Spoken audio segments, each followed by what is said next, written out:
Nandito ako upang pag-usapan ng isang paksa. Ano ang gagawin mo upang makontrol ang pagdurugo sa isang emergency? Maaaring isa kang nagdaraan sa kalsada, maaari mong makita ang isang tao na nabangga ng sasakyan, isang bata ang nahulog, o isang matanda ang nahulog at biglang pag-agos o pag-apaw ng pagdurugo.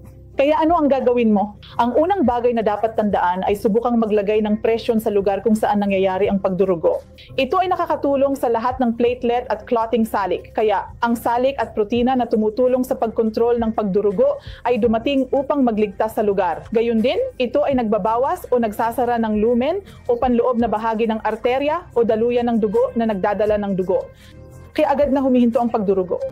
Kung sakaling ito ay isang malalim na sugat na nakabuka, ang pagkuha ng malinis na tela at paglalagay nito at pagtiyak na ang presyon ay nananatili ay nakakatulong upang matiyak na ang pagdurugo ay huminto agad. Bukod dito, kung mayroon kang kaunting karanasan, ang pagkuha ng malinis na tela at pagtali ng tinatawag nating tourniquet ay wala kundi isang presyon na inilalapat. Basta proximal, kaya mas malapit. Sa katawan mula sa kung saan ang pinsala, halimbawa may isang tao na may putol na daliri.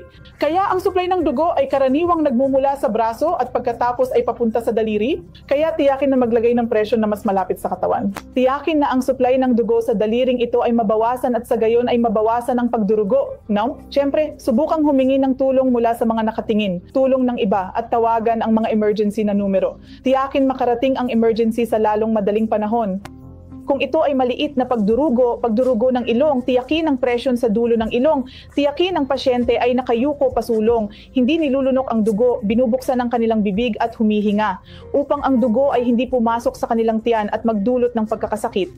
Kung ang pagdurugo ay hindi humihinto pagkatapos ng hindi bababa sa 5 minuto ng presyon, sa habang panahon kailangan mong ayusin ang transportasyon upang ang pasyente ay maihatid sa pinakamalapit na ospital o emergency room agad. Huwag magatubiling kontakin kami kung may mga tanong tungkol sa kung paano kontrolin ang pagdurugo sa isang emergency. Salamat.